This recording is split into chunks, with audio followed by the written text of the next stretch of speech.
Welcome back, everyone. I hope you're having a great day. And in this episode, we're going to discuss the two dividend stocks that I just bought in my financial freedom portfolio that is now worth over $102,000. And if you're new to the channel, I am the Gen Z investor, and I'm working towards building up a stock portfolio full of blue chip, dividend paying companies that provide me with growing passive income every single quarter. And in this video, we're going to take a look at the two new companies that I've added to this portfolio for the first time. We're going to take a look at their current operations, the company's financials, their dividend information, and of course, the future expected growth down the road. And right now, my portfolio provides me with $2,020 in annual dividend income and has a current yield right around 2%. And over the past 5 years, my annual dividend CAGR from my holdings sits at 8% per year, so this $2,000 is going to continue to grow at a very fast rate. And before we can take a look at that first stock I just bought, I'm going to ask you to please hit that like button and subscribe. I am the Gen Z investor, and every single day we talk about the stock market, going over different stocks you can buy and sell, any major market news, and of course we track the progress of my personal dividend growth portfolio that now sits at over $102,000. And in this episode, the two companies that I bought are brand new to this portfolio. They're new additions. I've never owned the stocks before, but I've been keeping my eye on them for the past few weeks and months, and I thought now was a perfect opportunity to finally make a buy. And the first company that I added was ticker QCOM, which is Qualcomm. They currently trade for $131 per share, and over the trailing 12 months, they are up by 68%. This is a semiconductor player that operates in a fast-moving industry with growing demand. And their chips designed for smartphones and the new expansion into 5G is going to lead to mass expansion in their market over the next few years. And currently, the company has a market cap at $148 billion, trading with what I believe to be a very attractive forward PE of only 16.8 and a current dividend yield just above 2%. So I like the valuation on this company, and why I decided to finally buy into Qualcomm is the fact that the company is now down 20% from its high set back in February 2021, where they were trading for $164 per share. And from that high point, we can see the decline of over 20%, and I thought now was a great opportunity to buy the dip in this market-leading semiconductor name that can pay out a nice 2% growing dividend over the longer term. And if we take a look at the company's recent investor presentation, they started off 2021 with a very impressive quarter, and it was actually the strongest Q1 in the company's history. Their handsets revenue grew 79% year over year from $2.4 billion to $4.2 in a single quarter. And all of their other product categories saw a mass expansion. So to start out 2021 with a massive demand for chips, their reward is seeing incredible results. And $8.2 billion in quarterly revenue was a record for the company in the first quarter. And if we take a look, the expansion of 5G over 2022 and beyond is going to be drastic.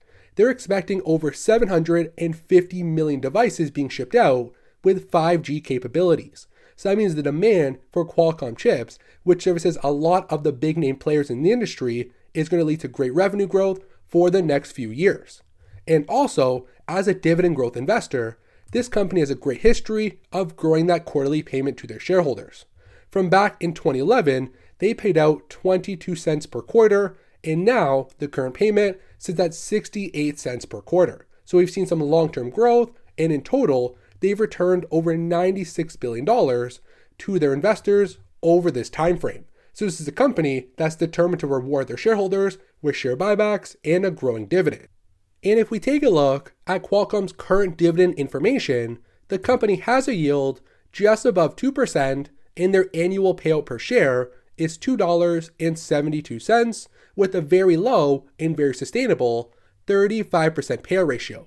So the company's got a lot of excess income to keep in the business, pay down debt, grow their operations, while also leaving a lot of room to increase that dividend going forward.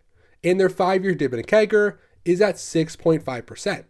And at their current rate, with their current financial position, the company's dividend is considered safe, coming in with an 80. So this score is generated from simply safe dividends, and it gives you a one single digit understanding of a company's financial position.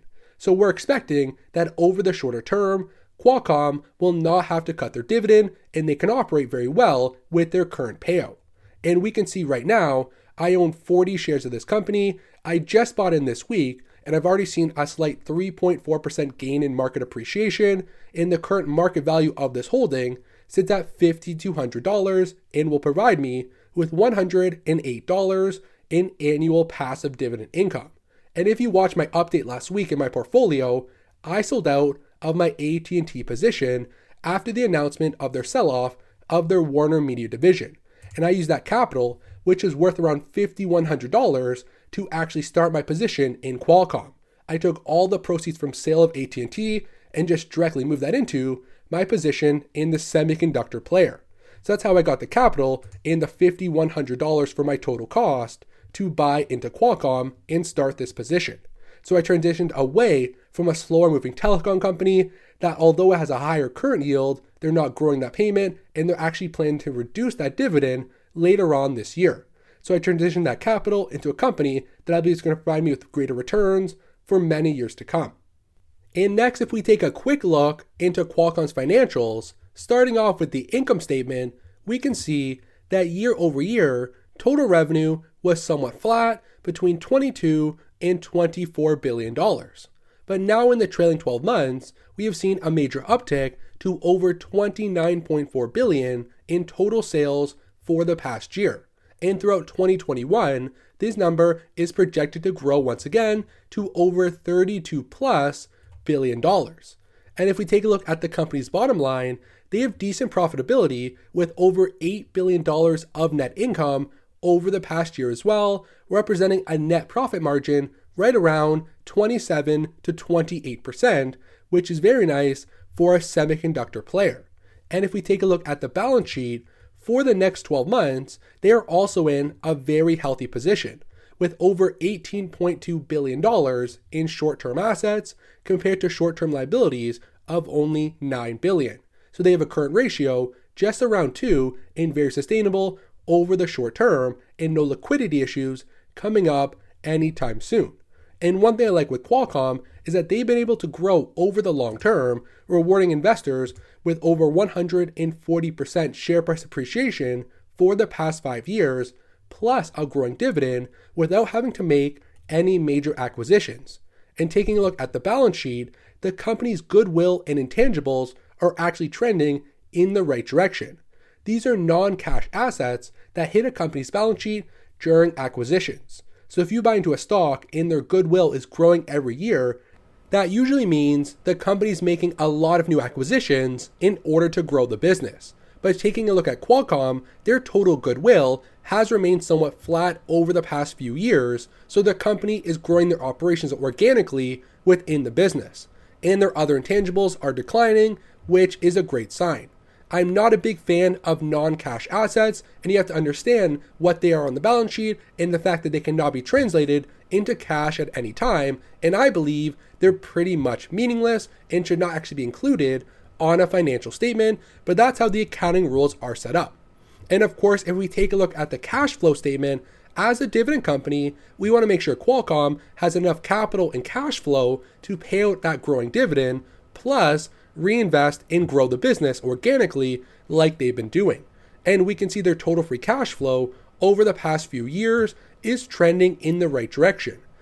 They had $3.1 billion back in 2017, but now in the past year, they have achieved just under $8 billion in total free cash flow. And going forward, analysts are bullish on Qualcomm and believe the company is projected to grow at over 27% per year for the next 5 years going forward, and the stock is currently considered a buy, coming in right at a 2, and the share price of $131 is well below the 12-month expectation of $171 per share, meaning that Wall Street analysts are implying a lot of upside in the company for the next year. So I bought the dip on Qualcomm. They have fallen 20% from their highs. a semiconductor player that I had on my watch list for a long period of time. I've discussed them many times on the channel, and after a very strong first quarter with great growth projections for the next few years, I thought now was a great opportunity to transition my capital away from the AT&T sale directly into another blue chip dividend paying company with the current yield right around 2%. So this was stock number one. I added 40 shares of Qualcomm. And now if we jump straight in to the second company that I bought in this portfolio, it is ticker BLK, which is BlackRock. They currently trade for $860 per share, and they're up just under 70% for the trailing 12 months. They have a market cap at $131 billion, a forward PE right around 23, and a current dividend yield at 1.92%. And I bought 2 shares of BlackRock with an average cost of $840 per share. So I have seen a slight gain already, and I'm up 2.4% on this position. And this is one of the largest asset management companies in the world, and they just crossed a major milestone with $9 trillion in assets under management. $9 trillion assets under management for BlackRock is absolutely insane, and they're actually the leader in this industry. And taking a look at their Q1 report, we can see that's where they announced this major milestone of over $9.01 trillion, and it's broken up between 58% from institutions, 11% from the retail investors like you and I, and then 31% from their large suite of ETFs. So as a whole, this is absolutely incredible, and the company continues to grow their dominance in the equity sector. And if we take a look over the longer term, being a market leader allows them to have pricing power and maintain a certain level of profitability right around 40 to 44% for their operating margin. And BlackRock's net income and their earnings per share is trending in the right direction, growing year over year. And as one of the largest financial institutions in the world, they are also very good at managing their capital. And we can see that every year they are doing share buybacks, repurchasing shares from the public market, reducing their outstanding shares, making the shares you and I hold in our portfolios much more valuable. And we can see from around 159.3 million shares outstanding back in Q1 2019, they have now bought back just around 5 million shares by end of Q1 2021, meaning the shares we own in our portfolio are becoming more and more valuable. And also, they do pay out a growing dividend, and if we take a look at their dividend scorecard, current yield just below 2%, annual payout of $16.52 per share per year, and they have a payout ratio right around 44%, which I believe to be very sustainable, and their 5-year dividend CAGR is at over 11%. So although the starting yield is on the lower end, the company provides their investors with great long-term capital appreciation in the share price, plus some massive dividend growth in the double-digit range every single year. And they've been growing that dividend for 17 consecutive years, which is also a great sign. And currently, they have the second highest dividend safety score possible, coming in with a 98, and it is considered very safe. And last year, their latest dividend growth was by 14% annually, which proves this company, even throughout a global pandemic, can still grow and reward their shareholders in a very strong way. And right now, this is a smaller position, making up only 1.7% of my portfolio.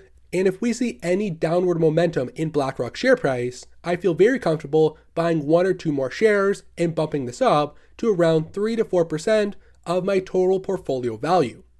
And next, we're going to take a look at BlackRock's financials. And if we start off with the income statement, we can see that total revenue every single year is growing like clockwork. They're setting record highs, and they actually saw some nice acceleration to just under $16.9 billion in total revenue for the trailing 12 months, and it's going in the exact direction that we want.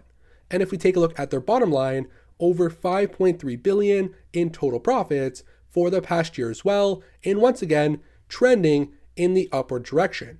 So a very healthy income statement, and if we jump over to the balance sheet, for the shorter term, they have around $25.9 billion in total current assets compared to short-term debt of only $18.7 billion. So a current ratio right around 1.3 to 1.4. So over the shorter term, the company is very sustainable. And we can see as a whole, total equity is going up every single year as well, currently sitting at 35.3 billion and trending in the right direction. So again, BlackRock has another company with a strong balance sheet, and I have no worry about any liquidity issues over the short or medium term. And taking a look at the cash flow statement, their total free cash flow is growing every single year as well, from 2.8 billion back in 2017 to over 3.9 billion in the trailing 12 months. And going forward, analysts like this company as well, and they're forecasting 12.7% annual share price appreciation. Add in a 2% dividend, you're estimating between a 15 and 16% annual return. Plus, the stock is considered a buy, coming in at a 1.9 and is still trading below the 12-month price target of $907 per share. So one of the largest financial institutions in the world, I think the growth of passive investments and ETFs is only going to remain a staple of investors' portfolios for many years to come, and the assets under management for BlackRock will continue to grow. They're already the market leader. I think they will continue to grow very well, and I do believe this is a company that can be a dominant player in the financial world for long into the future, with growing revenue and profits every single year. So they were the second stock that I added. I purchased 2 shares of this company worth around $1,600 in total. So right now, if we jump back to my portfolio, the total value sits at $102,000. And right now it provides me with $2,000 in annual passive income with a yield right around 2% and 8% annual expected dividend growth. So I have a nicely diversified portfolio across a bunch of different sectors, different types of companies, high yield, slow growth, low yield, high growth, and a mixture of all the names in between. I like to be a diversified investor, and I think my portfolio will provide me with some great returns and passive income over the next few decades. So now we're going to wrap up the video. I want to thank you for watching to the end. If you're new to the channel, please hit that like button and subscribe. Join the community. We talk about the stock market every single day, and I will see you in tomorrow's video.